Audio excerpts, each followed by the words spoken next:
Hay una diferencia que se establecía en lo que podíamos llamar la psicología, bueno, una psicología convencional, que después fue cuestionada tanto desde el conductismo, el cognitivismo-conductismo, como el psicoanálisis, que era la diferencia entre temperamento, carácter y personalidad. A mi modo de ver, la psicología no puede ser una ciencia, es decir, el único intento, el único proyecto de transformar la psicología en una ciencia objetiva, según el modelo de lo que sean las ciencias físico-naturales, que es el conductismo, bueno, ha llevado a un fracaso que se ha intentado compensar con el cognitivismo conductista. Bueno, ha salido, me parece, algo también muy poco consistente, ¿no? Por otra parte tenemos el psicoanálisis, que para mí merece un respeto,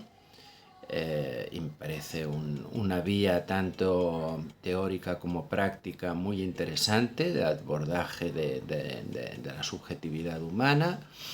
Pero bien, queda algo que podríamos llamar híbrido entre la psicología, quizás la filosofía, que son una serie de conceptualizaciones que para mí tienen un efecto interesante, o sea, permiten un trabajo conceptual que yo no olvidaría. Y una de estas es la diferencia entre temperamento, carácter y personalidad, que voy a plantear en estos momentos una renovada actualización. Se entendía por temperamento como la parte genética de cualquier individuo humano.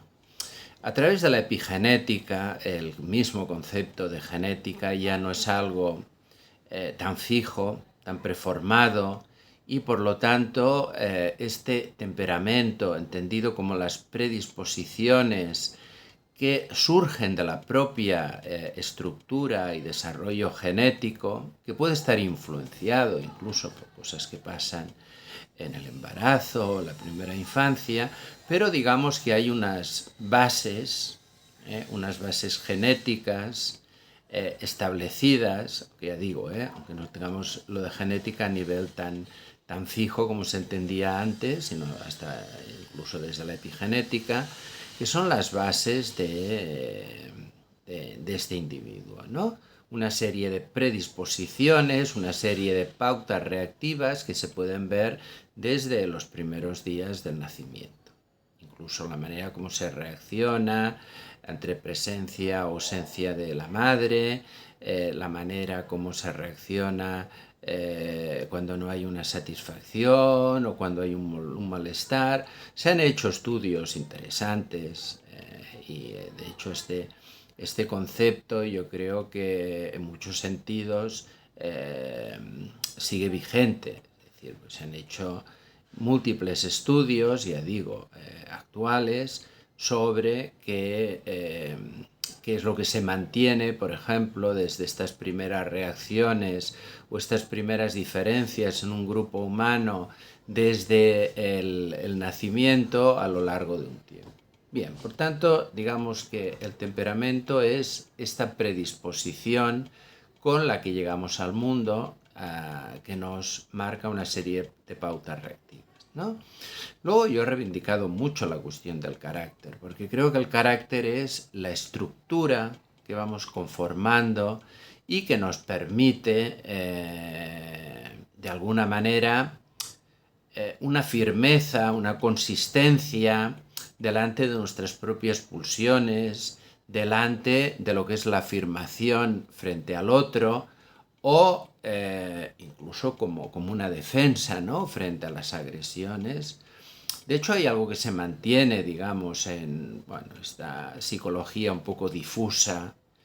que es lo de la actitud asertórica, la actitud dominante o la actitud inhibida, ¿no? Que de alguna manera creo que sí que son tres conceptualizaciones que ayudan, de hecho. Yo creo que ayudan a entender lo que es una postura de afirmación, una persona con carácter en el buen sentido de la palabra, esta estructura necesaria que de hecho todas las tradiciones occidentales y orientales han mantenido como positiva, que es el carácter, que puede ser este carácter capaz de afirmarse, llamaríamos asertivo, en cambio, el que necesita dominar al otro, un carácter dominante, o el que se somete porque no tiene esta estructura tan fuerte al otro, que sería el carácter inhibido, ¿no? Incluso hay una idea antigua que era la estulticia, ¿no? Que era la persona un poco que era un veleta, también que no tenía un norte, que no tenía un centro, una consistencia que tiene que ver con esta falta de carácter, ¿no? Incluso en tradiciones como el Japón, el hara, que es como el vientre, para nosotros traduciríamos como el vientre, pero que es una idea mucho más amplia que se refiere precisamente al que tiene carácter, al que tiene centro, al que tiene consistencia, ¿no? Por lo tanto, bueno, sobre la base, digamos, de un temperamento hay más o menos facilidad, digamos, de construir este carácter, esta estructura, pero que tampoco dependería exclusivamente, pienso, de lo que sería el temperamento, ¿no? Hay toda una serie de condicionamientos familiares, de referentes, de educación, que haría que se tuviera o no tuviera carácter. Luego tendríamos un concepto mucho más amplio, que es personalidad, que vinculamos a su origen etimológico, que significa máscara, que dentro de las sociedades tradicionales la máscara